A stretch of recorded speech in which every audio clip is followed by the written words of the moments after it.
Face au dossier de cette édition, il concerne la santé. Il est ce soir consacré à la maladie de Charcot. C'est le nom donné généralement à la sclérose latérale amyotrophique. Une maladie rare qui touche 8000 personnes en France. Elle provoque une paralysie progressive des muscles.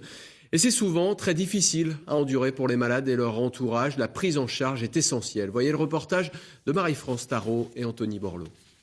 Je l'ai découvert par moi-même en regardant sur Internet.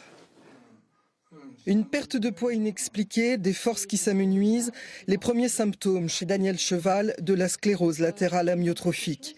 Pour cet homme actif, responsable d'une micro-entreprise de bûcheronnage, grand sportif, ce fut le choc, un moment douloureux aussi pour Jacqueline Venn, sa compagne. Ma famille s'est renseignée, savait exactement ce qu'il en était. Et on me disait, il faut savoir. J'ai dit, non, je ne veux pas, je vais vivre le jour, je ne veux pas. Et puis petit à petit, je sais ce qu'il en était. Et c'est très très dur à gérer, très très dur. La SLA est une maladie neurodégénérative.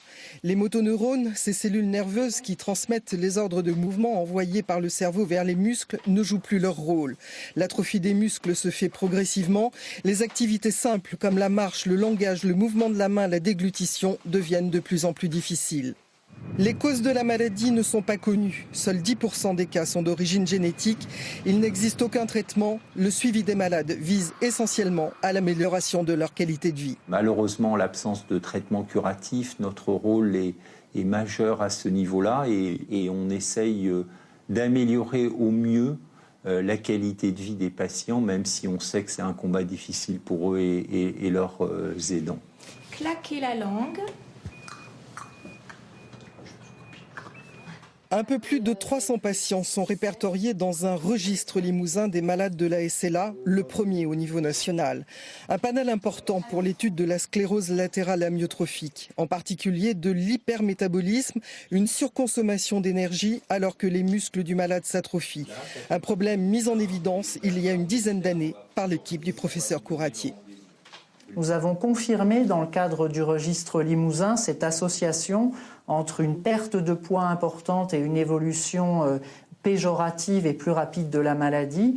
Et donc actuellement, une étude est en cours pour tester l'intérêt d'une stratégie nutritionnelle précoce dans la SLA pour ralentir l'évolution de la maladie et améliorer en fait la qualité de vie des patients. Retour chez Jacqueline et Daniel.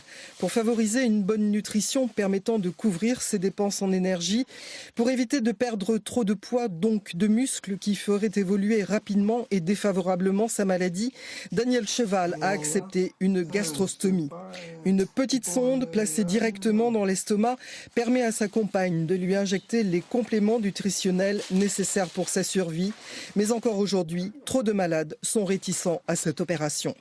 Dans l'énorme majorité des cas, quand ils l'ont, ils sont soulagés. Parce qu'ils peuvent manger plus, ils peuvent s'hydrater plus.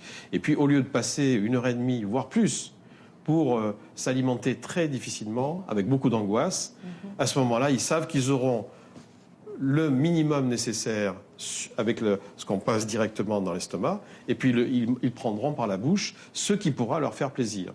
Si vous aviez un message à faire passer à la fois aux malades et aux personnes qui les entourent, quel serait-il ?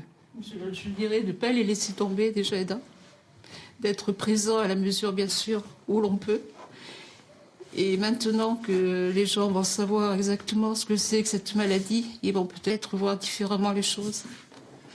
Ne pas se laisser aller. Je t'aime, mon cœur.